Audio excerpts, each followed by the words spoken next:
시작을 해볼까요? 네, 안녕하세요. MS3입니다. 거의 자동으로 나오는. 복붙해도 될 것 같은데요. 저는 큐피디입니다. 네. 오늘은 자동차의 패러다임이 내연기관에서 전기차로 바뀌어가고 있는 과도기인데요. 전기차로 가면 부품 수가 줄어들고 좀 단순해진다라는 의견이 많잖아요. 네. 이제 그러면서 어떠한 현상들이 일어나게 되는지에 대해서 한번 알아볼까 합니다. 내연기관 차랑 전기차랑 일단 어떻게 부품이 다른지부터 간단하게 알아보도록 할게요. 저한테 질문하실 거 아니죠? 네. 너무 염려하지 마시고요. 내연기관 차는 엔진, 변속기, 클러치 같은 굉장히 복잡한 기계 장치로 되어 있고요. 전기차는 이제 배터리, 모터, 겉으로 봤을 때 비교적 좀 단순한 좀 전기 장치로 되어 있죠. 부품 개수만을 간단하게 비교를 해보면 이게 출처가 한국 수출입은행이긴 한데 내연기관차는 부품 개수가 거의 한 3만 개 정도 된다고 하고요. 그다음 전기차는 부품 개수가 한 15,000개에서 2만 개 정도 된다고 해요. 3분의 2에서 절반 가까이 줄어들게 되는 셈이죠. 내연기관차, 전기차를 불문하고 자동차의 구조를 좀 먼저 보면요. 파워트레인은 우리가 흔히 엔진 변속기라고 하죠. 그다음에 샤시는 이제 서스펜션, 그다음 조향장치, 제동장치 이런 것들을 이제 샤시라고 하고요. 그다음 세 번째는 바디, 외장, 골격을 말하는 거고요. 그다음 트림은 이제 내장이랑 소재 같은 것들. 그다음 마지막으로 전장. 요즘 제어기들이 되게 많잖아요. 자율주행 관련해가지고 에이다스 제어기도 많아지고 클러스터, AVN, 편의장치를 위한 제어기들이 많아지고 있어서 이런 것들을 다 전장이라고 하고, 또 그 전장의 신호를 이제 주고받을 수 있는 와이어까지 크게 4가지로 이제 자동차를 구분할 수가 있어요. 그럼 여기서 내연기관에서 전기차로 가면서 가장 크게 바뀌는 부분이 바로 파워트레인 부분이라고 할 수가 있겠죠. 그러면 이제 전기차에서는 파워트레인이 뭐가 될까요? 모터. 그렇죠. 모터 될 수 있겠죠. 구동계를 그다음에 담당하죠. 우리 다뤘던 감속기. 그렇죠. 감속기도 네. 될 수 있죠. 그다음에 이제 배터리, 전력 변환 장치, 인버터라든가 이런 것들이 될 수가 있습니다. 물론 이제 엔진 변속기를 딱 1대1로 매칭시켜서 엔진은 전기차에서 뭐고 변속기는 전기차에서 뭐고 이렇게 1대1 매칭시키긴 어렵지만, 우리가 흔히 전기차에서 파워트레인 부품이라고 하면 배터리, 모터, 전력 변환 장치 이런 식으로 구분을 할 수가 있습니다. 여기서 전력 변환 장치는 이제 모터를 구동시키는 인버터랑 전기차 충전시키는 부품들이라고 보시면 될 것 같아요. 전기차에서는 엔진이란 말을 쓰면 안 되는 거예요? 그렇죠. 엔진이 없으니까 엔진이라는 말을 안 써서 저희 엔진룸이라고 하잖아요. 보통 네네네네. 후드를 열면. 요새는 이런 모터랑 전력 변환 장치 이런 것들을 합쳐서 PE 부품이라고 해요. 파워 일렉트릭의 약자인데 PE 부품이라고 하기 때문에 요즘은 그 엔진룸을 PE룸이라고 부르기도 해요. 파워트레인 부품이 엔진 변속기에서 배터리, 모터, 전력 변환 장치로 바뀌고 있다는 거 알아두시면 되고요. 이제 부수적으로 ECU, TCU가 이제 각각 엔진 컨트롤 유닛의 약자고 트랜스미션 컨트롤 유닛의 약자예요. 그래서 이런 것들이 이제 엔진 제어하고 변속기 제어하는 건데, 이제 전기차에서는 인버터가 모터를 제어하는 거기 때문에 인버터가 대신한다고 보시면 될 것 같고요. 그다음에 혹시 내연기관차에서 알터네이터라는 부품 아시나요? 네. 전장 부품이 우리가 12V 전압을 쓰는데, 우리 내연기관차에 보면 12V 배터리 있잖아요. 네네네. 시동 오랫동안 안 걸면 방전된다는 그 배터리를 충전해주는 게 바로 알터네이터예요. 그러니까 엔진이 돌아가면서 이 알터네이터를 통해서 12V를 충전을 해주는 거죠. 배터리가 방전될 것 같으면 우리가 시동 걸어서 한번 동네 한 바퀴 돌고 오잖아요. 네, 그게 이제 알터네이터를 돌려서 12V를 충전하기 위해서 하는 거거든요. 보험사 부르면 15만 원, 11만 원 부르잖아요. 근데 이제 전기차는 알터네이터가 없죠. 왜냐하면 엔진은 멈춰 있을 때도 계속 공회전하고 있는데, 전기차는 정차해 있을 때는 모터가 안 돌고 있는 거잖아요. 그러니까 알터네이터가 의미가 없어요. 고전압 배터리에서 12V 배터리로 전력 변환할 수 있는 DC-DC 컨버터를 이용해서 충전하고요. 그게 이제 알터네이터 대신에 이런 LDC라는 부품으로, 로우 DC-DC 컨버터의 약자인데요. LDC라는 부품으로 대체가 됩니다. 그 밖에도 에어컨도 마찬가지예요. 엔진이 돌면서 펌핑을 해서 그걸로 에어컨을 구동을 하는 건데, 엔진은 공회전 했을 때도 돌긴 하지만 전기차의 경우는 정지해 있을 때 모터가 돌진 않잖아요. 그건 역시 전동식으로. 히터는 이제 엔진의 열을 통해서 이제 열을 얻어내는데, 전기차는 엔진같이 열이 많이 나는 부품이 없어요. 이제 열을 낼 수 있는 히트 펌프 시스템이나 혹은 이제 PTC 히터, 전기로부터 어쨌든 끌어오는. 전기 많이 먹겠다. 그렇죠. 그래서 전기차가 겨울에 배터리 성능도 안 좋은데 히터까지 틀면 전기를 더 잡아먹는다는 게 저런 내용들 때문이에요. 그래서 이제 전기차 시대가 되면 이제 엔진, 변속기, 클러치 관련 부품들이 전부 다 없어지고 배터리, 모터, 전력 변환 장치들이 들어가게 되는데요. 엔진 부품은 이제 내연기관차에서 한 거의 7,000개 가까이 들어가는데 이제 전기차에는 당연히 하나도 없어지겠죠. 그다음에 구동계랑 이제 전달계, 변속기를 포함한 것 같아요. 전기차에서는 뭐 감속기라든가 그다음에 뭐 샤프트, 뭐 조인트 이런 것들만 들어가면 되니까 변속기가 빠진 것만큼 부품 개수가 줄어든 것 같고요. 그다음에 차체 부품이랑 샤시 같은 것들은 거의 그대로 남아있죠. 전장 부품들이 3,000개에서 900개로 줄었다고 돼 있는데 저는 좀 이거에 동의를 하지 않는데 왜냐하면 전장품이라고 하면 아까 말씀드렸듯이 자율주행 관련된 ADAS, 클러스터, AVN 이런 것들이 훨씬 늘어나지 않아요? 줄어들진 맞아요, 않죠. 맞아요. 오히려 전기차로 되면서 전기차 관련된 전장품이 더 늘어난다고 저는 생각을 해서 제가 이제 생각했을 때 인버터가 이렇게 하나의 큰 부품으로 볼 수도 있지만 인버터를 까보면 안에 뭐 제어보드도 들어있고 파워 모듈도 들어있고 히트싱크도 들어있고 버스바 이런 식으로 부품이 굉장히 많아요. 제어보드 안에서도 종 IC라든가 전력 반도체 각종 이런 것까지 다 원래 부품 개수를 세면 굉장히 많아질 텐데 제가 생각했을 때 이 한국수출입은행에서 전장품에 해당하는 자료가 어셈블리 하나를 이제 한 개로 그냥 카운트를 한 거지 않나. 어쨌든 엔진이랑 변속기가 없어지면서 부품 수가 줄긴 줄지만 저렇게 드라마틱하게 줄진 않을 것 같다라는 의견이 제 생각입니다. 근데 좀 슬픈 것 같은데요. 자동차 이렇게 되기까지 한 100년 그렇죠. 걸리지 100년 않았어요? 넘게 걸렸죠. 근데 진짜 중요한 부품들이 다 맞아요. 빠이빠이 하는 거잖아요. 그죠? 그렇죠. 그리고 이 부품들을 만들어 오던 업체들도 지금 전기차 바람 변화를 또 모색을 하고 있죠. 어쨌든 기업은 계속 변화하고 성장해야 하니까요. 그렇죠. 먹고 사는 게 쉽지 않죠.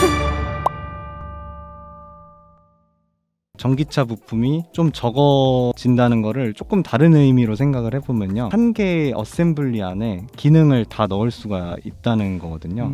예를 들어 충전장치다. 그러면 충전장치 어셈블리를 하나 만들어서 충전 기능을 넣고 모터를 구동하고 싶으면 모터 어셈블리를 만들어서 그 기능을 넣고 이런 식으로 모듈화를 할 수 있다는 의미로 볼 수 있는데 이 의미는 조금 더 뒤에서 자세하게 설명을 해드리도록 할게요. 여기서 더 자세하게? 그럼요.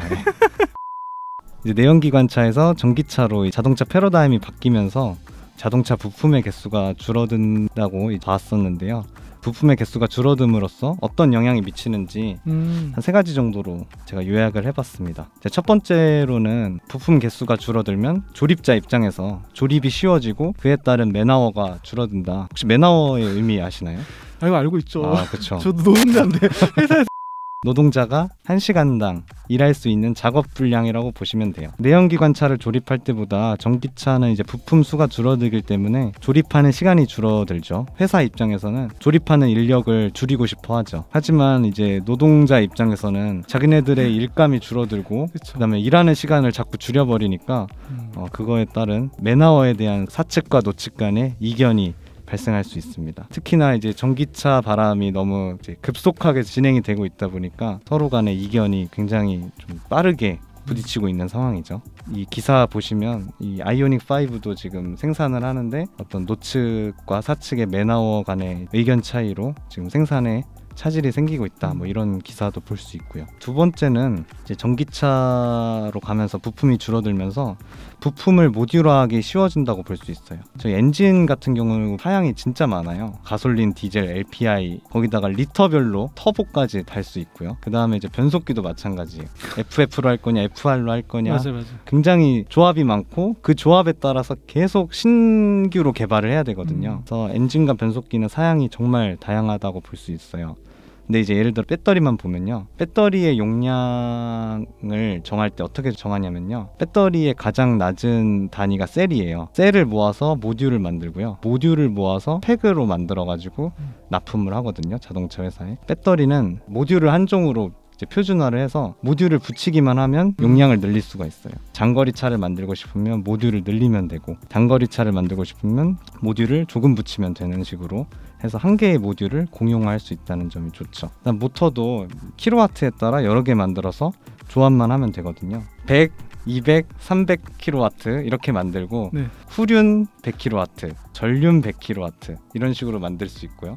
좀 더 세게 만들고 싶으면 100 더하기 200, 200 더하기 300 혹은 300 더하기 300도 될 수 있죠. 이런 식으로 모터를 3개만 만들면 그거를 조합함에 따라서 얼마든지 더 쉽게 조립을 할 수가 있죠. 그 다음에 이제 마지막으로는 이제 AS도 쉬워질 수 있다라는 점. 이제 부품이 모듈화가 되기 때문에 이제 부품 교체가 좀 더 수월하다고 볼 수 있어요. 예를 들어 배터리에 문제가 생겼으면 배터리 팩을 통째로 교체하는 게 아니고요. 배터리 팩 안에서 문제가 있는 모듈을 찾아내서 문제가 있는 모듈만 교체를 하면 돼요.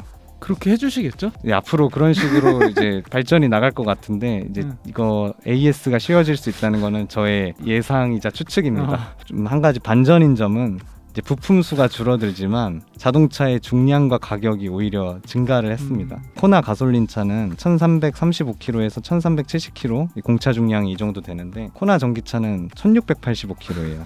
이게 거의 300km 이상 차이가 나는데 PE 부품들 중에서 배터리가 중량을 많이 차지하고 가격도 상당히 많이 차지하기 때문에 지금 전기차가 훨씬 무겁고 비싸지만 내연기관차에서 전기차로 가면서 부품이 줄어들면서 좀 나타날 수 있는 현상들에 대해서 간단하게 알아봤습니다.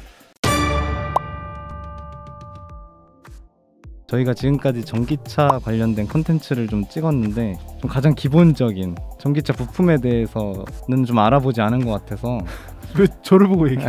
그래서 네. 전기차에 어떤 부품이 있고 각각의 역할이 또 무엇이고 그리고 내연기관에 비해서 또 어떤 게 달라졌는지, 특히 저번 콘텐츠에서 전기차 시대에 사라질 부품 이런 주제로 콘텐츠를 만들었었잖아요. 그때 이제 설명을 하다 보니까 이 전기차 부품에 대해서도 좀 설명을 드리면 구독자분들한테 좀 좋을 것 같아가지고 제가 한번 다시 준비를 해봤습니다. 먼저 내연기관차랑 전기차랑 한번 구분을 해볼게요. 처음 이제 차를 구매하실 때 내연기관차를 보통 구매를 하시죠. 이제 가장 핵심 부품이 바로 엔진, 그 다음에 변속기가 있죠. 그래서 엔진의 기본 원리를 보면 일단 연료랑 산소를 불을 붙여가지고 이제 폭발을 시키죠. 폭발하는 힘을 회전력으로 바꾸는 것이 바로 엔진이라고 볼 수 있겠죠. 맞나? 흡입, 폭발, 압축, 팽창 뭐 사행정. 네. 그 폭발하는 현상 때문에 엔진에서는 소리도 시끄럽고 폭발하기 때문에 CO2, 그다음에 일산화탄소, 녹스 등등 유해 물질도 이제 발생을 하는 거죠. 변속기의 경우는 엔진의 회전 영역과 토크의 영역이 넓지 않기 때문에 그 영역을 넓혀주는 역할을 하는데요. 엔진은 계속 한쪽 방향으로만 회전을 하거든요. 예를 들어 후진을 하려면 엔진을 거꾸로 돌릴 수는 없으니까 맞아요. 또 변속기가 그런 역할을 하기도 하죠. 그래서 사실 변속기에 대한 영상은 저희가 찍은 영상이 있으니까 또 위에 링크를 참고하시면 될 것 같습니다. 유튜버 다 되셨는데. 이제 내연기관차에도 12V 배터리가 들어가는데 램프라든가 와이퍼, 오디오, 또 내비게이션 이런 것들을 전원을 공급하는 배터리인데요. 이 12V 배터리를 충전시키는 발전기가 바로 알터네이터라고 보시면 됩니다. 그다음 혹시 스타터 모터는 들어보셨나요? 엔진을 처음에 크랭킹을 시켜야 되는데 그 기동 장치라고 보시면 되고요. 저희가 12V 배터리가 방전이 되면 시동이 안 걸리는 이유가 바로 스타터 모터가 동작하지 않기 때문에 그런 거라고 보시면 될 것 같아요. 그 다음에 이제 에어컨은 펌프가 있어야 되거든요. 펌프를 통해서 냉매를 압축시켜가지고 찬 공기를 만들어내는데 에어컨 역시 엔진에 같이 물려가지고 컴프레서가 돌아간다고 보시면 돼요. 동그라미 친 건 알터네이터인데요. 네. 지금 엔진 회전을 할 때 같이 벨트에 물려있듯이 에어컨도 아마 이 중에 하나로 물려 있을 겁니다. 그럼 엔진에 벨트가 여러 개 물려 있고 그거를 그쵸. 나눠 쓰는 거네요. 그렇죠. 다 나눠 쓰는 거예요. 그 다음에 이제 브레이크 또한 유압의 힘으로 네. 제동력을 발생시키잖아요. 근데 유압이라는 거 역시 압을 발생시키려면 펌프가 있어야 돼요. 그 펌프 역시 엔진의 동력을 이용해서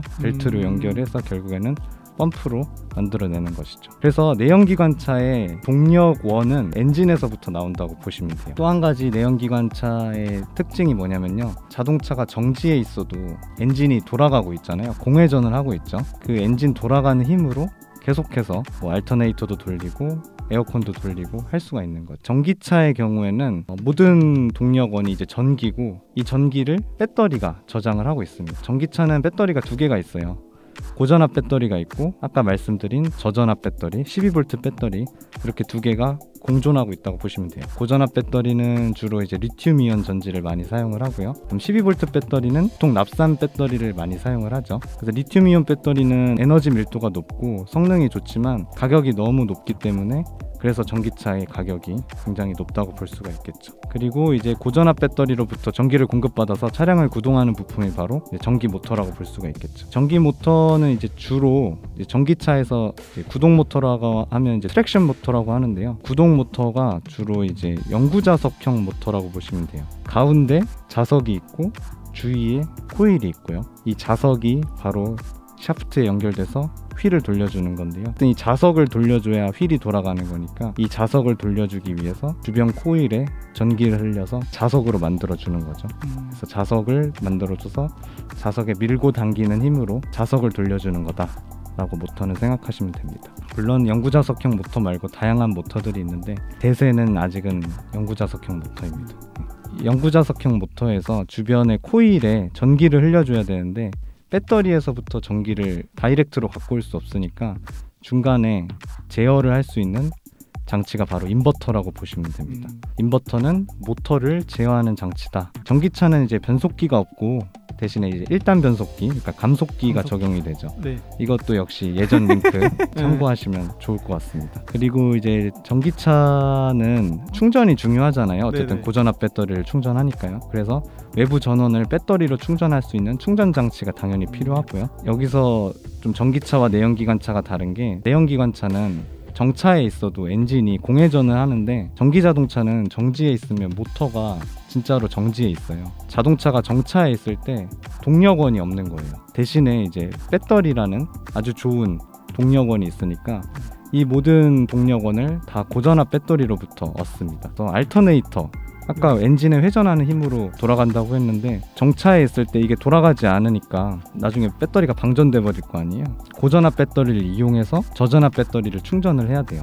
그래서 고전압 배터리에서 저전압 배터리로 충전을 하는 컨버터가 필요한 거죠. 로우 볼티지 DC-DC 컨버터라고 하는데 LDC라고 약자로 합니다. 그래서 그런 장치가 필요하고요. 스타터 모터는 엔진을 크랭킹하기 위해 필요한 건데 전기차는 당연히 필요 없겠죠. 바로 인버터에서 모터로 전기를 쏴주면 바로 시작을 할 수 있기 때문에 스타터 모터가 필요 없어지게 됩니다. 그 다음에 이제 에어컨 같은 경우도 지금 내연기관차는 동력원이 엔진으로부터 엔진이 회전하면 그 벨트를 연결해서 에어컨을 돌렸는데 전기차는 정차에 있으면 회전하는 게 없으니까 에어컨도 안 돌아갈 거 아니에요. 그러면 안 되니까 배터리로부터 전기를 받아서 에어컨을 돌립니다. 그래서 전동식 에어컨이 들어가고요. 유압장치도 마찬가지예요. 유압장치도 엔진이 없기 때문에 전동식 컴프레서를 이용해서 전동식 유압장치를 만들어서 브레이크를 만들어줍니다.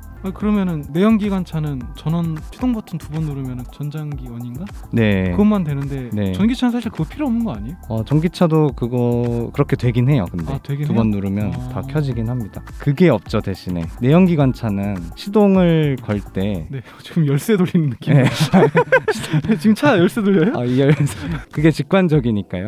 보면 스탑 ACC 네. 맨 끝으로 돌리면은 네. 스타터 모터가 돌아가잖아요. 네네네. 스타터 모터 돌아갈 때 네. 잠깐 전원 다 꺼지는 거 기억나세요?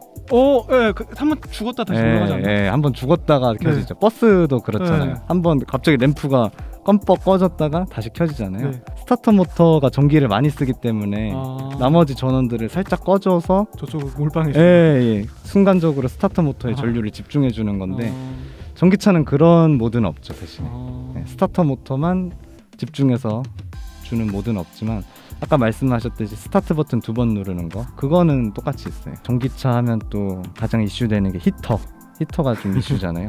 우리 내연기관은 엔진이 워낙 뜨겁기 때문에 맞아요. 엔진에 자동적으로 열이 나서 그 열을 그냥 블로어로 바람만 불어서 쓰면 그게 히터가 되는데 전기차는 모터나 배터리가 그렇게 열이 많이 나지 않아요. 강제로 이것 역시 전기를 이용해서 히터를 이제 사용을 하죠. 그래서 보통 PTC 히터를 초반에 많이 썼는데 최근에는 그 효율을 개선한다고 뭐 히트펌프 같은 시스템도 들어갔죠.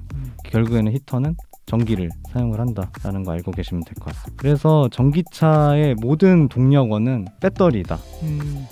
그 다음에 내연기관차의 동력원은 엔진이다. 그래서 이런 차이가 발생을 한다. 이 정도 보시면 될 것 같아요.